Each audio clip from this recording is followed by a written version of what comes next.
6-4 off. Kind of going to be hard to face one more street of aggression. Not sure he should be donking that flop though. 5 suited. Kind of an interesting choice. Yeah, if he open raises, we just call. Oops. Jack 6-3. So the jack favors his favors Jack his 6-3 range rainbow. a This is going to be lot, close to a range I bet. think. And it's a rainbow flop.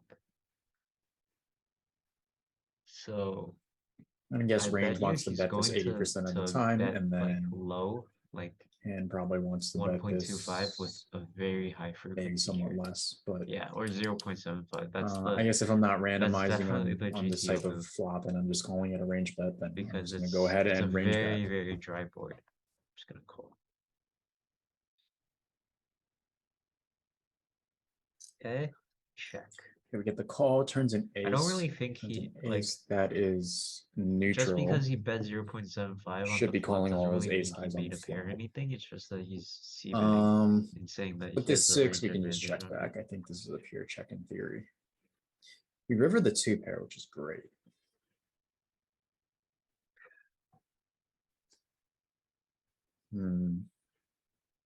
If he bets here, though, I think that's So good this fold. is like the bet check bet line. In theory, he should be checking the turn, or he should be checking some slow plays here, but in reality, I don't think he's doing that. I don't think he's able to check like 2 pair here. And so here, I think 2 pairs, bottom 2, almost bottom 2s is the nuts. Oh, wow. I'm going to be betting it like really big. When does he Oh, bet that high? Okay. I thought I Like, he's checked, betting but like almost 125%. fortunately, I didn't. Oh, I was going to bet 6. But When does he ever bet that high? Is he just bluffing you? Guess I have to settle with either- 125% pot instead of 150. I have a sense Should be that fine, this though. bet is very polarizing for his range. It's either a bluff or like a nuts hand. So yeah, here this can't tell, spot, so I it's have neutral. multiple sizings. I think with 2 pair here in theory, I was in the small blind, opened. You called in the big blind.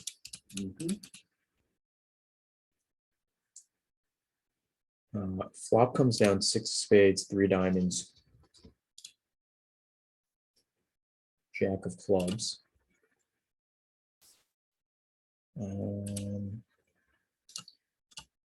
Okay, and here I had 9-6 off. I had 9 of diamonds, 6 of hearts. Your thoughts on this flop? It should be favoring you because you were the aggressor, and it's a pretty dry flop with rainbow. So, yeah, with 1 Broadway, it should just be favoring. You should have the range advantage, and I wasn't surprised when you bet small. Right, yeah, so I do have range advantage. I also should have nut advantage on this type of flop, so you did check. I think this is, yeah, like you can see the solver is almost a Yeah. bet. Like it's a very high frequency range bet for me. That's exactly what I thought. This kind of dry, disconnected jack high flop. This is a good flop for me for the pre-flop aggressor. I should be betting this with a high percentage of my, like a large part of my range.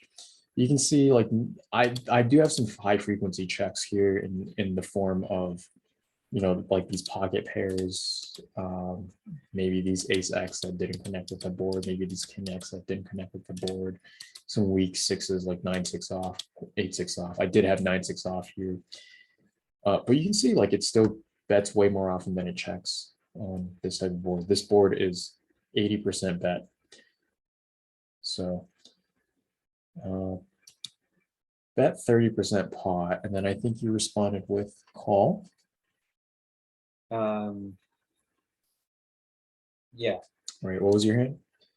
Oh yeah, Queen 5 suited clubs. Of clubs. Okay, so yeah, you called with a backdoor. I think that's perfectly fine. Yeah. Backdoor plus 1 over. You can actually consider raising that type of hand. Like Oh, really? it's not that. Yeah, like you can get useful folds, right? Because this is a very high frequency C bet flop. You know, like Right. you could potentially barrel on some, so you can see like it actually builds in some raise, right? Like builds in high frequency raise on this type of Oh. board. The reason if you is like you get a lot of good folds from me that are king high, ace high type folds. Yep. And you also have like, you know, some shred of improvability to backdoor spades to maybe like a running straight, something like that with the 5. So you can actually see it. It does do a fair bit of more than a fair bit of raise, right? If you don't have the backdoor, then you don't do as much raise. Yep. Right? These 3 all have backdoors, do a lot more raise. Okay, so the turn is the ace of hearts. You check. Yeah, I think that card should help you. So actually I think this card is neutral because you're going to be calling the flop with all of your ace X. Yeah. And I'm going to be betting the flop with a lot of hands, and I'm actually going to be checking ace X at a higher frequency than I bet it, right? So Yeah. this card is actually, you know, like it's neutral in the sense that it puts another overcard out there. And I have all the 2 Broadway hands that could now improve, that now have like a gut shot to like the Broadway straight. Mhm. And I do have some ace X that paired this turn. You also have a lot of ace X that paired this turn. Probably even more so than I do, given that I bet the flop. Right. And so I think, you know, it helps you in that you probably pair this turn more often than I do. But at the same time, I get, you know, more equity for my 2 Broadway cards than you do on this card. Yeah. So you can see like essentially this spot for both you and me is an overbet or check type of spot.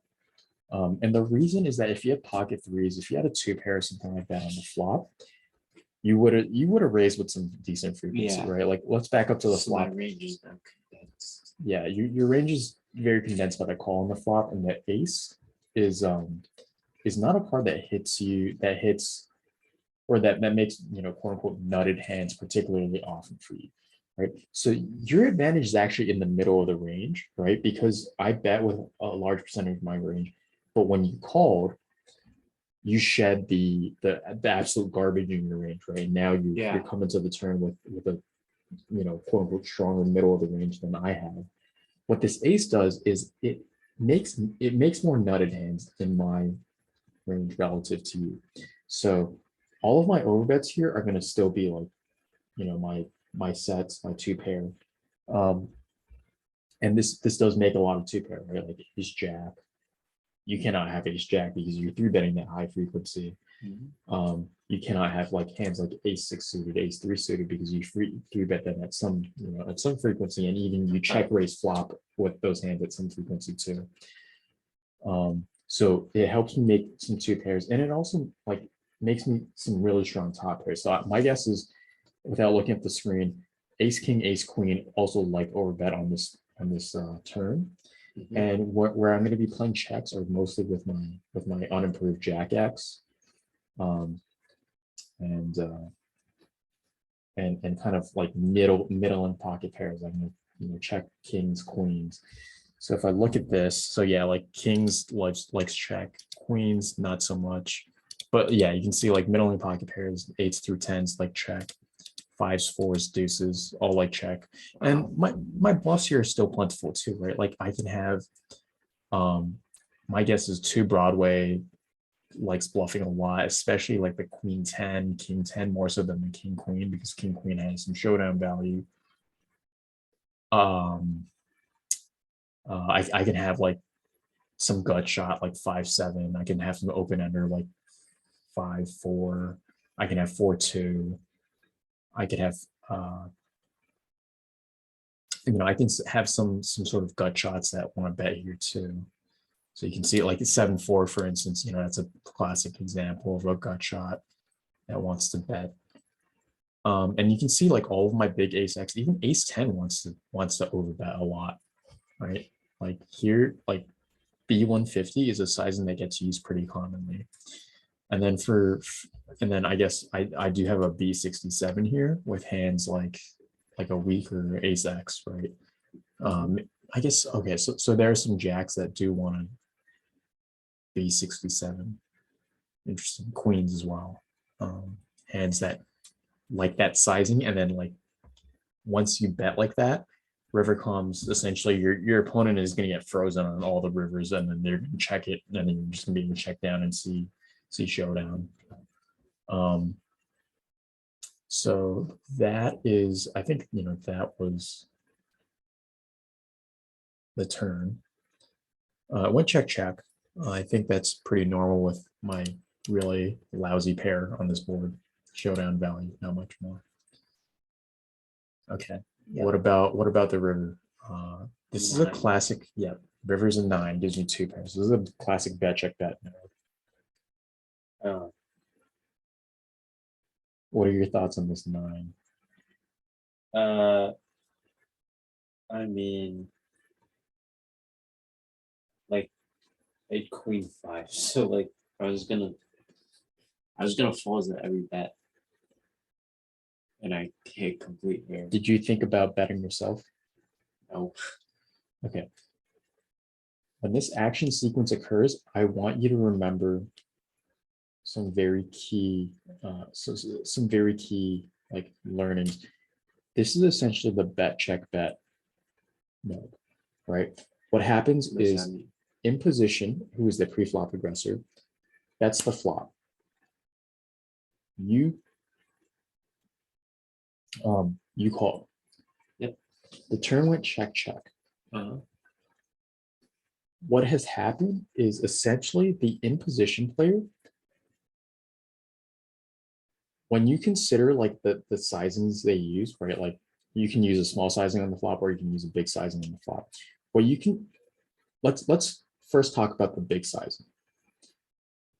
When he bets big on the flop, he's essentially polarizing his range. He's saying, I have some really strong hand, or I have some trash.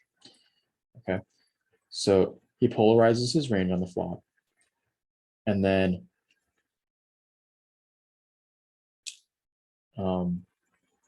and you were able to call that.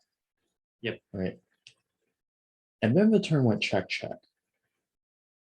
What do you think that says about the pre-flop aggressor's range at that point? That they played a polarizing bet on the street before, and then they checked.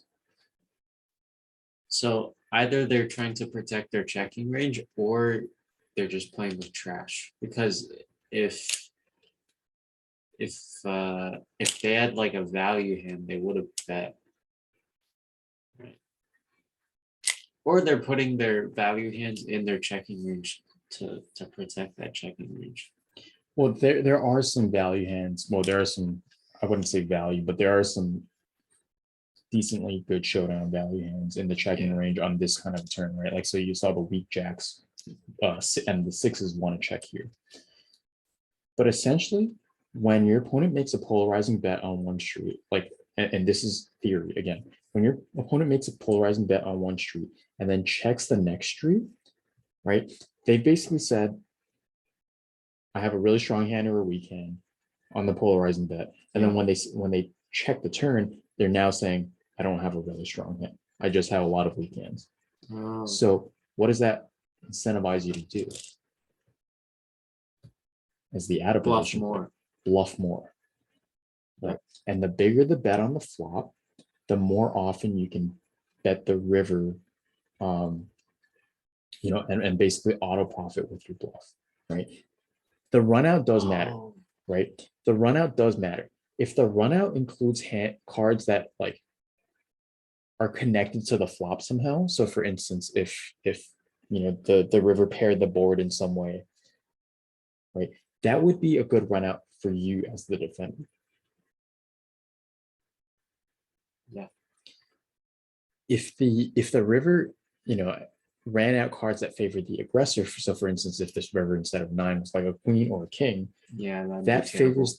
favors the aggressor, right? And now like you can't really bluff as often. Okay? But Mhm. when the river connects with the turn, what this does is, or connects with the previous run out, when the turn and the river run out kind of connects with the previous parts of the board.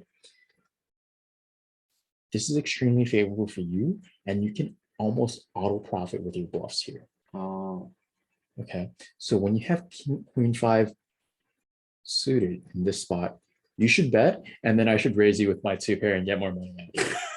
All right. But no, you can see how often like a garbage hand like queen 5, queen 4 suited wants a bet here. And it's because we played the bet check bet. yeah. Right. But you had a pair of 6s by the turn. So it's not like so you bet with a pair of 6s, Right. We but that wasn't a weak hand. we just talked about big polarizing bet on the flop. When I bet the flop small, that is a weakly polarizing bet, right? When you think about what I checked on the flop, it was Oh, hands like it was my middle strength, right? It was my pocket 2s, my pocket 4s, my pocket, Yeah. like 5s, things like but you that, bet pretty low. right? Or my or if you go back here, it was hands like ace X that wanted to check. If you want to look at the hands that have higher proportion of check relative to bet here, it's going to be showdown value type hands, right? Every hand does bet a lot, right? Like let's face it, like this is almost a range bet, but the infrequent checks that you see here are going to be like the showdown value type hands, right? Ace high, king high, right? Stuff like this. Mhm. And so that is considered kind of like the middling part of my range. And so when I bet, of course, I don't remove all of those parts of my range, and I don't, I don't, intensely polarize my range, but I weakly polarize my range, right? And so my range doesn't, like if you think about my range, it still contains some medium strength hands for sure.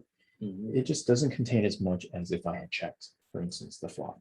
So when I bet the flop small, what that forces you to do on the river is to consider that my range is only like weakly polarized, and you don't profit with bluffs as often as you do if I had bet big on the flop, right? Because for you, if you think about it, for you, it was very expensive for you to get to the river, calling a big bet on the flop, right? More expensive for you to call a big bet on the flop than it would be to call a small bet on the flop. And so your range is more condensed and stronger when you have to face a big bet and you call it than when you face a small bet and you call it, right?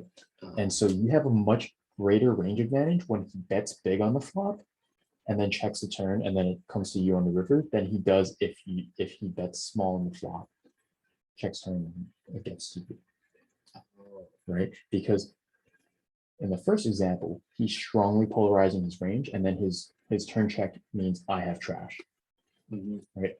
Because if he didn't have trash, he would try to build the pot again with another bet, Right. with another big bet, right? He would have overbet the turn as we saw. Mm. So here you can auto profit with your bluffs. You can bluff almost, well, I wouldn't say auto profit, but the bigger the bet, the more often you get a profit with your bluffs here, or at least quote unquote break even with them, right? So how do I know like whether your bet is a polarizing one or not? One that polarizes your range or not? By the sizing. Like in general on all boards? Yeah, generally speaking, the bigger I bet, the more polarized my range is going to be, right? No. Like it feels like a mistake because I know the effect on you is that it condenses your range. It would be a mistake for me to bet big with like pocket 2s on the flop. Yeah. Because it would condense your range to things that would just beat me like all the time. Right. Yeah. So essentially, when I bet big, like I think the mistake that many new players have is that they think like, oh, I can bet big with a pair of threes on the flop, right? Oh, like, like I can bet big with sixes. Like if you're playing like a seasoned player, like you're not gonna see that happen, right? You're not gonna see like some guy bomb it with like 6-4 suited on the flop. That just isn't a strategy that really makes sense. Yeah. So here Take note. so here you check, right? Let's actually run this again, but let's see what would happen if I bet big and then I check the turn. I guarantee you, like you can bet 47% of the time against small bet on the flop. Mhm. You could probably bet more often than this against big bet on the flop, Okay. and your EV would be higher too. I'm not sure how to see EV in this, but here, bet, call, turn goes check, check, and then the river. Okay, so you actually cannot bet as often. I think it's because this this run out is less connected with the flop than No, you can bet more often because checking is lower. checking is higher. It was 47. Oh, I thought it was Oh, 62. no, I know the reason. It's because when you face a big bet on the flop, you cannot value bet as thinly on the river. What does that mean? Like you cannot take you cannot take like these, you cannot take more medium strength hands and try to value bet them on the river. Oh. Yeah, so for instance, like here, like it's checking, I would say even some jack X. Yeah, so it like it's not allowing you to value bet super thinly on the river. Whereas versus small bet, you certainly would, right? Like I'm sure like this entire jack X range would be lit up in red if you had bet small on the flop. So that's kind of the effect of bet sizing, right? On strategy is that when you bet, like mathematically, your opponent has to do something different. Like when you bet a different size, mathematically your opponent has to do something different with their range. Mhm. And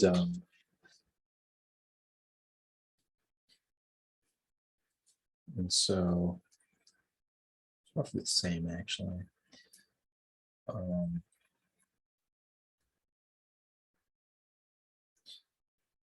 But yeah, just kind of keep those general guidelines in mind. Okay.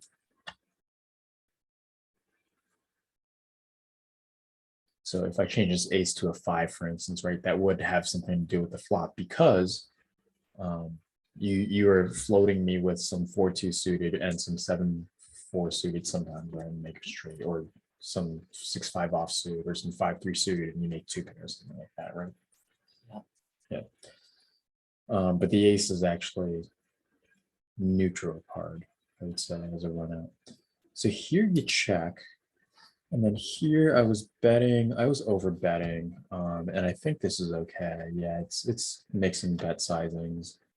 Here I had 2 pair with the 9-6. I just figured like I could play some over bet here. Yep. This solver doesn't this sim doesn't allow for that. But I figured like if you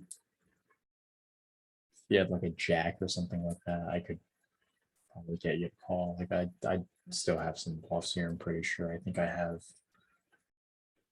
I think my weakest bluffs here include some queen X. I think I have some 10x bluffs too. So let's see, what is it doing with all sorts? Yeah, so like I have some queen X bluffs. I'm pretty sure like 10x is the bottom of my range here, so I'm having to bluff with that. And then yeah, like the 8, I have some 8x bluffs too. So here, I think 9-6, like obviously I have the board, I have bottom 2 pair, but the good thing is I unblock like jack and ace, so that there's a potential that whatever you check back on the turn and river with, or whatever you checked in front on the turn and river with, maybe I could get a bet out of those hands. Otherwise, Yeah. if you have nothing, like you're folding regardless of whether I bet like 50% pot or 125. Yeah. Here I actually wanted to bet 150% pot, but I kind of ran out of time, and like I think my bet slider was already on 5.25, so just bet it anyway. Oh.